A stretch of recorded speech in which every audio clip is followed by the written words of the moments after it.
Olá, eu sou a professora Elaine Cobos. Estamos iniciando mais uma edição do videocast Diálogos RB. E temos a honra de receber em nossa escola a doutora Patrícia Peck. Patrícia, seja muito bem-vinda. Obrigada, Elaine. Muito bom poder estar novamente aqui no Colégio Rio Branco e acho que um tema tão relevante. É muito relevante.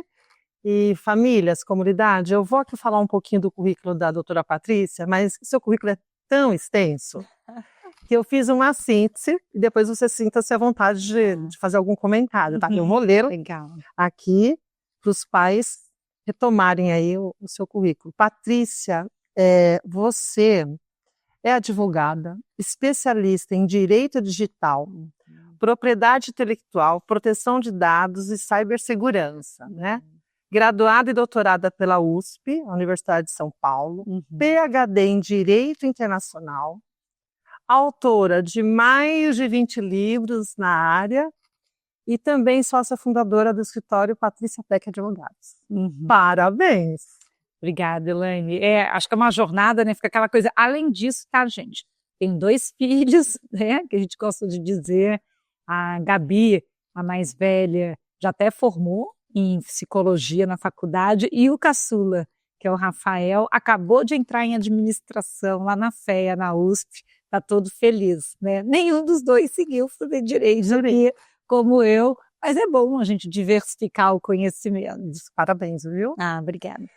Patrícia, o nosso objetivo, né, enquanto escola, de organizar esse espaço de diálogo, com esse projeto Diálogos RB, é justamente contribuir com os pais, com os professores, nessa missão de educar, de formar, né, as crianças, os jovens, que serão os futuros cidadãos, diante de tanta mudança e de tecnologia. Né?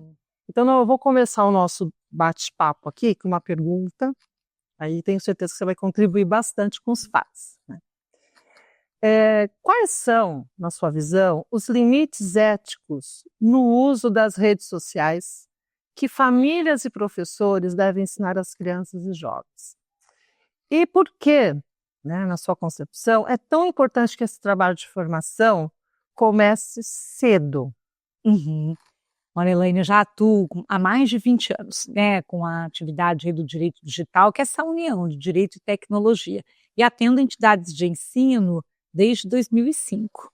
E pela minha experiência e desde o início, quanto mais cedo a gente orienta sobre ética, sobre valores, mais aquilo consegue internalizar no modo de comportamento da criança, e assim ela vai progredindo, evoluindo, amadurecendo já com aquela orientação. Então, quando a gente fala de uso ético, a gente já remonta bem à questão da filosofia, né, que não é ético mentir, né? Então é aquela questão do ser transparente, ser honesto, verdadeiro, começa por aí.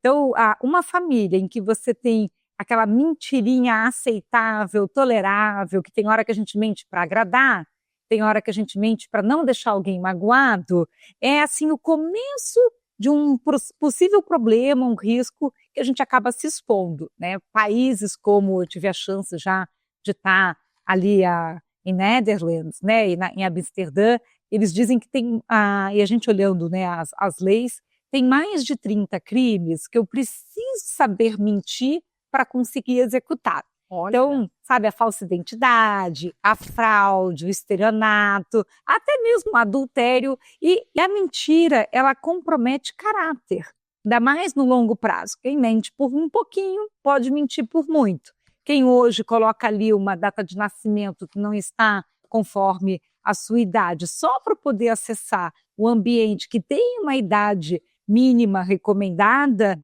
depois será que não vai mentir num currículo? Será que não vai mentir ali para a mãe, para o pai, mentir para o chefe no futuro, quando tiver com um trabalho?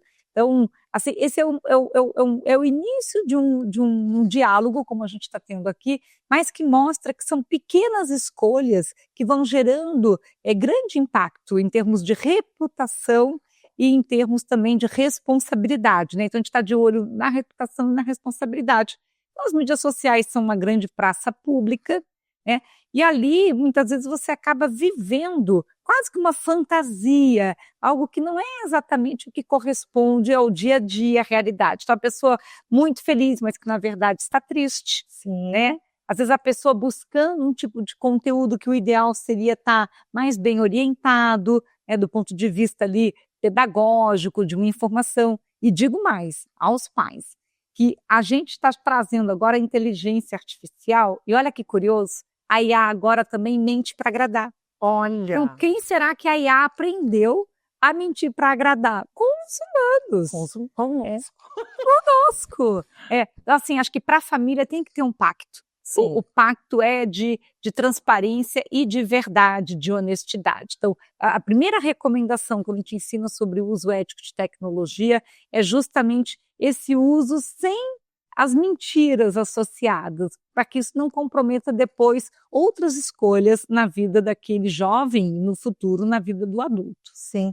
Então, quando uma família, por exemplo, autoriza uma criança a ter o TikTok, o Instagram, de certa forma, ela está colaborando com essa mentira, não é? Exatamente. Até porque são ambientes hoje com uma classificação etária a partir de 13 anos de idade e, recentemente, o Instagram sofreu uma reclassificação porque a plataforma mudou a moderação e, assim, crianças e adolescentes passaram a estar muito mais expostos a conteúdos relacionados a discurso de ódio, a discriminação.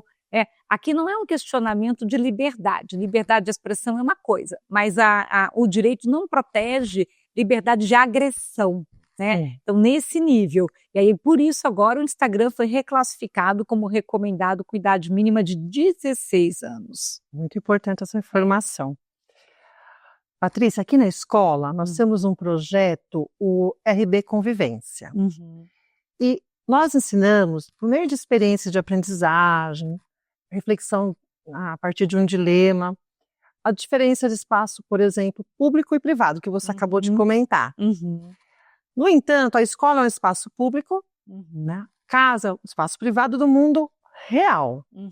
E nossas crianças estão cada vez adentrando no mundo desconhecido.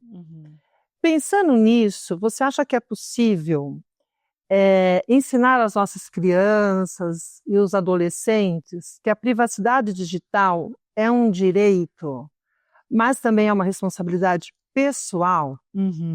E ainda que os pais são responsáveis em relação a isso? Sim, Elaine, olha, sabe que quando a gente fala de privacidade, a gente não está falando apenas daquele espaço do foro íntimo, da vida privada. O conceito de privacidade na Constituição Federal abrange proteção de honra, de imagem, de reputação. Então, tem toda uma esfera no entorno da privacidade que tem a ver com um direito de escolha. Então, quando a gente vai para esses espaços hoje, né, sejam eles públicos ou privados, e alguém tira uma foto de outra pessoa e publica, né, e coloca isso na internet, se aquela pessoa concordou, consentiu, e se é menor de idade, tem que ter esse consentimento dos responsáveis legais, não tem problema, né, porque você está fazendo dentro da lei. Mas se isso é feito, não só sem pedir previamente um ok, um consentimento, mas ainda de uma maneira que gera uma ridicularização, que gera ali uma exposição daquela reputação, porque aí depende um pouco do comentário, do conteúdo associado, do contexto, não é só a foto pela foto, né? É todo esse entorno da foto, aí você passa também a infringir o direito de privacidade. Senão alguém pode dizer, mas por que você não quer ou não gostou da foto? A gente tem que refletir não na imagem hoje, mas o efeito daquela imagem no futuro. Como a internet não esquece de você, é difícil às vezes remover um conteúdo completamente, às vezes você remove, ele volta. Né? E não é só as mídias sociais, hoje nos próprios grupos de comunicação instantânea, ambientes mesmo que você tem bate-papos, como hoje acontece com o Discord, que é um ambiente muito perigoso.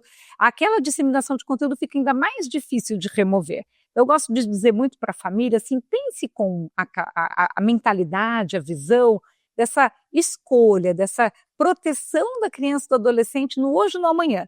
Porque a criança vai crescer e está lá aquela foto de bebezinho peladinho na internet. Para qualquer tipo de uso, seja por estranhos, por terceiros, ou até para o sentimento daquele indivíduo um dia estar num ambiente de trabalho e aí aquela foto pode surgir do nada, sabe? Então, a família, ela precisa ensinar essa preservação, né, da gente se preservar, evitar esse excesso de exposição, e essa acho que é uma reflexão atual para todos nós, né? Acho que a gente surfa muito a onda da tecnologia no Brasil, Sim. O brasileiro tem esse entusiasmo, mas depois, esse dia seguinte, quer dizer, a reflexão sobre esse efeito a longo prazo no futuro, ela é extremamente necessária para a família avaliar isso do ponto de vista do jovem. Eu mesma gosto de mostrar nas minhas aulas, nas minhas palestras, o quanto que às vezes uma foto, uma provocação, um comentário pode de repente comprometer aquele jovem, conseguir uma bolsa de estudos, conseguir um visto para entrada num outro país.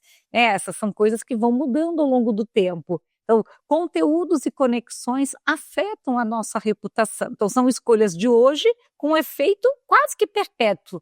Costumo dizer que é quase se fosse uma decisão irreversível. Verdade. Né? Então, estamos preparados para tomar decisões irreversíveis? E aí, tanto o adulto protegendo e preservando, como ensinando também a criança e o adolescente a saberem fazer essas escolhas e saberem se proteger. Que é o letramento digital. Exatamente. E o que você falou é muito importante, porque os pais, às vezes, eles não têm esse pensamento do depois. É a consequência. A consequência. Então vem a empolgação. E isso pode causar um efeito negativo. E traz responsabilidade, né, Elaine? Você me perguntou, eu não cheguei a comentar, mas assim, o responsável legal, pelo Código Civil, o artigo 932, ele tem um dever de vigilância.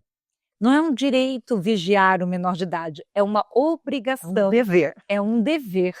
E aí, o não fazer isso é que vai entrar em omissão e negligência. Sim. E aí, claro que isso traz uma responsabilidade. Então, às vezes, quando acontece um episódio, um caso, e aí isso vai parar, faz um boletim de ocorrência, mesmo com menor vítima, não é que ele tenha ali uma posição de infrator, ele pode estar vitimado. Primeira coisa que o delegado, ou mesmo que o juiz na vara de família pergunta é: você acompanha? Você não sabia que seu filho estava exposto a isso, fazendo isso? E às vezes o pai ou a mãe, com toda sinceridade, vai dizer: eu estou no trabalho, eu não sei o que está fazendo, eu não chego a olhar o celular. Aí ele pergunta: tem algum tipo de controle parental? Porque uma coisa é você tentar fazer ali uma vigilância, um diálogo, e mesmo assim a criança burlar. Outra coisa é não ter nada. E aí sim, isso acaba depois gerando uma implicação ali de maior responsabilidade. Patrícia, nós somos da mesma geração? Sim. Não vamos contar qual? Eu lembro, né, quando eu era criança, o cuidado que papai e mamãe tinham, e também com as minhas amigas, os pais delas, da questão da rua, não é? Então, para onde você vai? Com quem? Não fale com estranhos. Não pega carona com qualquer Não pega carona. Então, acho que é bem o que você colocou, a responsabilidade e o dever. Porque as crianças, apesar de serem do mundo digital, da era digital, nativos digitais, mas elas não nascem sabendo, né, navegar, surfar, vamos dizer assim, nesse contexto. E nem é só o saber, né? A gente sabe que o lóbulo frontal, né, no cérebro, ele fica totalmente desenvolvido ali perto dos 21 anos de idade. Isso faz com que essa compreensão sobre risco, sobre perigo, é mais reduzida mesmo, até que a gente tenha esse desenvolvimento completo. Então, é uma questão também biológica, não é só o quanto que eu ensinei, quanto que eu orientei. Então, se a gente se preocupa em, olha, leva o casaco, atravessa na faixa, não fale com estranho, a internet hoje é a maior rua do planeta. Mas ela é uma rua disfarçadinha. Ela é aquela rua que parece que está super protegido, porque está sentadinho no sofá, está no quarto, na cama. Sabe aquela checadinha, gente? Assim, tá lá no quarto, tá no videogame, tá estudando, tá de vez em quando abre a porta, dá um oi, sabe? Senta do lado, me fala o que você está fazendo, né?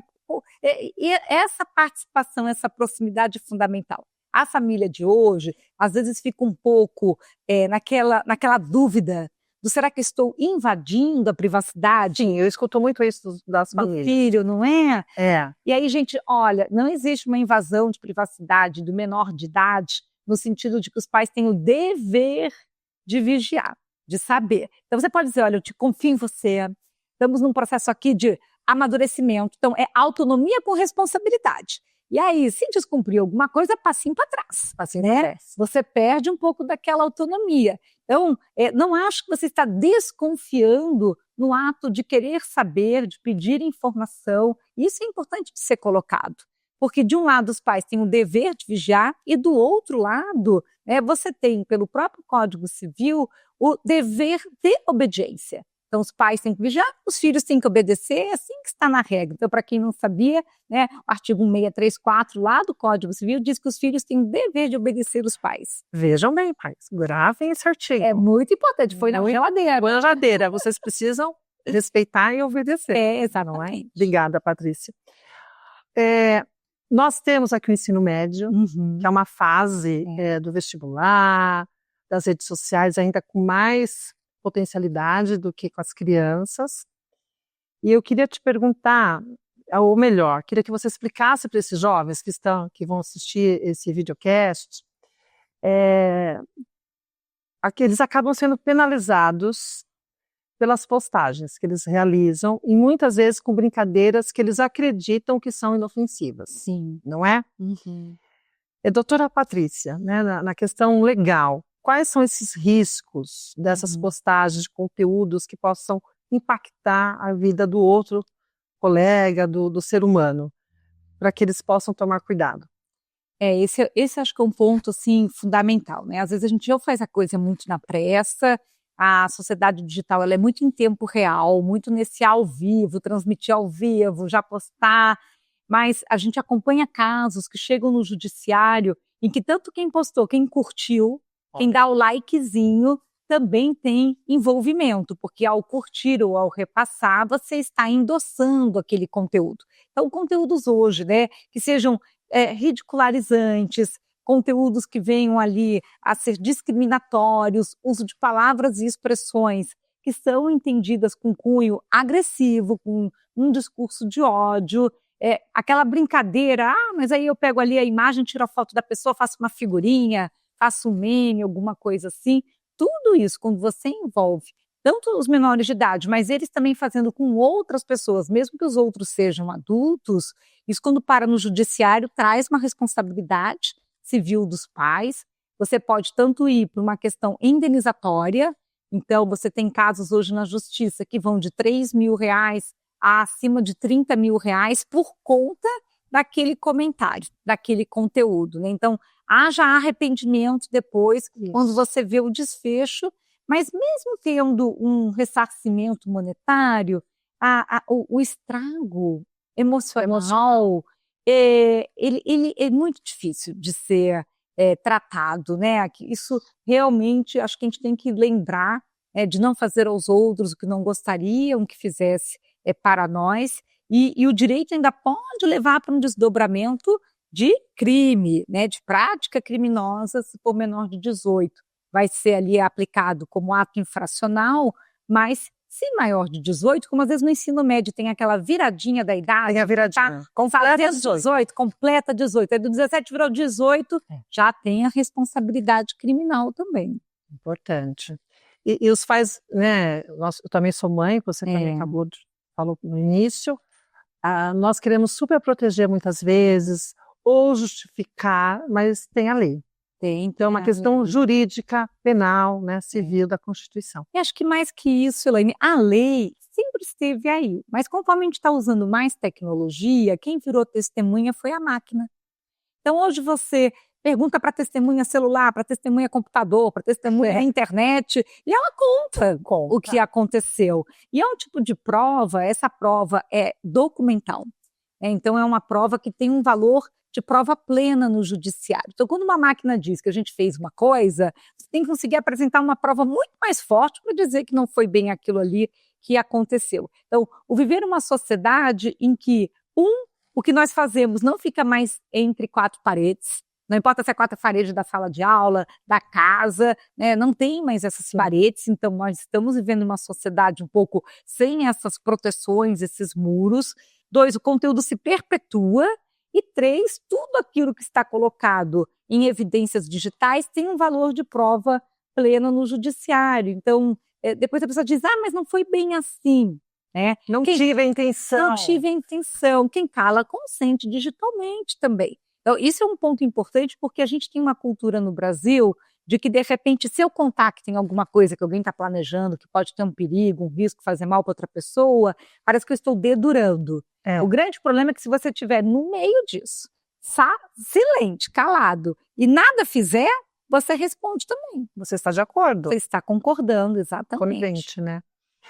Um mundo mais complexo, então as pessoas precisam ter mais informações e agir conforme a lei. Sim. Sem jeitinhos, né?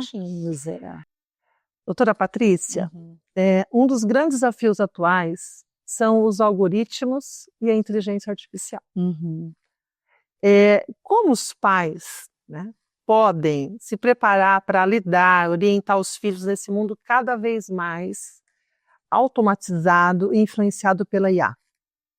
Olha, sabe que a chegada da inteligência artificial, ela dá um salto em termos de tecnologia e de comportamento. Então, assim, se a gente já vinha trabalhando em casa com esse diálogo próximo, com esse uso responsável, né, o menor ia alcançando ali uma autonomia conforme mostra maturidade, responsabilidade, a IA é apenas mais uma etapa nesse processo.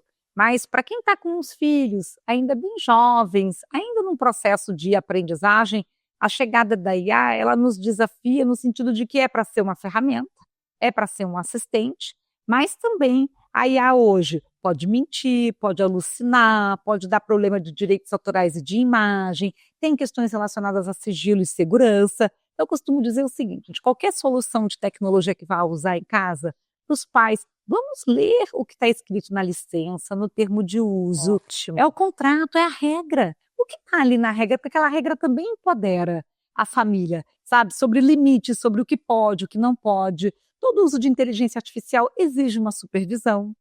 É a supervisão humana. Então, assim, a gente tem que ensinar o jovem de hoje no uso da tecnologia, porque a gente está vivendo uma sociedade cada vez mais tecnológica. Isso quer dizer habilidade, formar habilidades. Perfeito. Mas, por outro lado, a gente também tem que estimular as atividades que vão construir soft skills, capacidade de convivência, de tolerância do próximo, de ter criatividade, de ter raciocínio, de ter visão crítica. Então, o cuidado maior da família hoje não pode aquele jovem deixar para a véspera que tinha que ter lido um livro, porque aí vai fazer alguma coisa ali para a prova, aí pede para a IA resumir aquele livro. Não vai ser o mesmo aprendizado. Não vai. É muito diferente se a IA leu o livro ou se você que leu aquele livro. Claro que utilizar para alguma coisa que tenha sido recomendada dentro de um processo pedagógico, maravilha. Mas não pode o quê? Trapacear, gente. Essa trapaça no jogo, sabe, de tentar usar a IA, tentar fazer algo com a IA fingindo ser a pessoa e pior, né, usar a IA para fazer o que eles chamam hoje de deepfake ou de deep nudes, que é justamente o máximo do problema que a gente tem. Então, não é porque a tecnologia permite ou possibilita você conseguir montar algo que parece outra pessoa que você pode fazer isso. Então, isso vai trazer consequências. Então, um problema que a gente está vivendo hoje é com esse mau uso da IA, então tem que cortar pela raiz. Não é dizer não aprenda, é aprenda, saiba fazer uso com moderação, de forma ética, de forma sustentável, de forma saudável. Esse é o ponto. É o que a senhora falou, né, doutora? Lá no início, a questão do valor e da mentira. Exato. Tudo começa ali. Começa a mentira. Começa ali, né? Eu estou fazendo um uso verdadeiro, honesto, transparente, respeitoso. Tudo bem. Vê nesse quadrinho aqui de valores, do respeito, da honestidade, tá? Pode ter problema. Isso é um processo de ensino-aprendizagem que tanto a escola como a família precisam estar atentas e ajudar. Nós somos as instituições responsáveis pela formação. Com certeza. Não é? E na minha opinião, Elaine, a tecnologia muda. Mas quando a gente ensina, forma em valores, isso é perpétuo, isso fica para sempre. Em qualquer contexto. Em qualquer recurso. Com qualquer tecnologia. A de hoje é a que venha no futuro. É verdade. Sabe, Patrícia, nós temos, às vezes, algumas famílias preocupadas com a tecnologia, o mundo digital, E eu vou fazer uma pergunta, pedir sua opinião em relação a isso, até para ajudar os pais. É saudável a proibição, né? E a superproteção é o contrário. É aquele pai que às vezes deixa, mas nós também nos deparamos com famílias que querem proibir o uso por completo, superproteger o filho em relação a todos esses recursos. Qual a sua visão em relação a isso? Olha, pela minha experiência, tanto de vida quanto profissional, é preferível ensinar a usar do jeito certo do que a proibição completa. A proibição completa, tudo que é totalmente proibido, aí que dá desejo, né? De querer fazer uma experimentação, aí vai ser uma experimentação sem orientação, sem supervisão. Então, claro que é uma escolha da família, com que idade eu gostaria que desse um celular, que começasse a usar determinada tecnologia, mas a gente precisa refletir que o jovem de hoje e quem está nascendo agora, né, essa geração vinda agora, já nascendo na era da IA, precisa aprender a mexer com essas ferramentas. Sim. E se aprender bem feito, tanto em casa quanto na escola, aquilo vai formar para a vida. Perfeito. Agora, você ficar também muito ingênuo. A não experimentação completa da tecnologia vai trazer uma ingenuidade que pode colocar em risco também. Quando a primeira vez começar a experimentar, né? Ela fica muito vulnerável. Muito, né? Mais vulnerável. Exatamente. Porque você tem que saber fazer publicações com proteção de privacidade, saber usar esses recursos, saber discernir o que é aquela pessoa, um estranho querendo bater na porta, toque, toque, toque, você bloquear, né? Você acionar e fazer denúncia ali dentro da aplicação. Então, isso vai sendo assistido, ou seja, uma jornada de aprendizagem com supervisão. Se aí você bloqueia todo esse aprendizado e, de repente, um dia, naquele dia, fez aquela data de aniversário, pronto, agora eu posso tudo. Aí você sai do não podia nada para o posso tudo, e isso, historicamente, também gera problemas. Você fez me lembrar do contexto da vida real. É o pré-adolescentes, né? Às vezes ele não tem experiência, as famílias não conversam de temas. No cotidiano dele, de jovem, vão pensar sobre o álcool, sobre a droga, sobre a questão da sexualidade. E aí ele vai aprender com outras pessoas e muitas vezes da forma errada. Exatamente. Então é a mesma lógica. É a mesma lógica. Acho que isso ajudaria os pais a pensar, a refletir sobre essa questão. Está no mundo, temos que ensinar, temos que falar sobre, né, Patrícia? E evitar, assim, a gente nem quer que o filho pareça o único que não está ali interagindo e nem quer também que seja uma situação em que pareça assim, sabe, que não tem limites. Então, por isso que o trabalho de ensinar em ética, segurança digital, ele é comunitário. Porque hoje na sua casa está ali estabelecida uma regra, tem todo um trabalho, uma vigilância. Vai na casa do vizinho, como que está na casa do coleguinha? Vai na casa da vovó, como está na casa da vovó? Então, essas regras mínimas orientativas são importantes de serem trabalhadas em toda a comunidade. Muito bacana o que você falou de comunidade, porque, já dizia Paulo Freire, né, nós não educamos uma criança, né, sozinhos, a gente educa, uma aldeia educa uma criança, então a comunidade tem esse papel.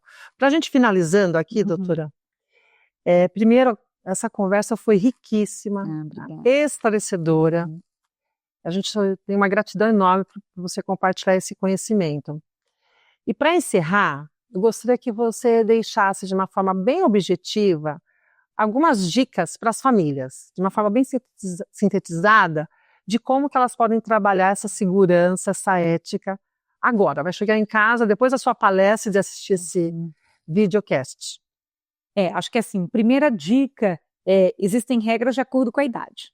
Então, se você tiver vários filhos e cada um numa faixa, né? Se um é criança, que é até 12 anos, né? Se você vai ter ali o adolescente, se você já tem filhos praticamente na vida adulta, né? Quer dizer, são 3 etapas principais para a gente não fazer muitos recortes aqui, você já vai ter regras distintas. Então, hoje é uma preocupação de, conforme é criança, você fazer ali uma assistência, uma vigilância, usar um software de controle parental. Então, aonde tiver a tecnologia, como que está a regra de segurança e como que você está fiscalizando aquela tecnologia. E lembrar, gente, que no fim do dia, toque de recolher digital, todo mundo descansar e dormir, porque senão hoje em dia também os pais deitam e aí até altas horas, ali na madrugada, na internet, dialogando com quem?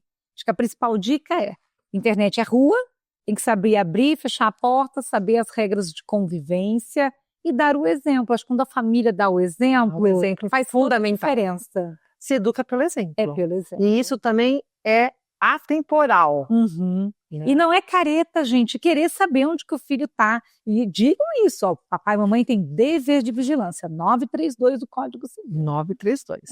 Obrigada, Patrícia, foi uma honra. Pessoal de casa que está acompanhando, a gente agradece a todos e aguardem os próximos episódios dos nossos Diálogos RD. Obrigada. Obrigada, Helena.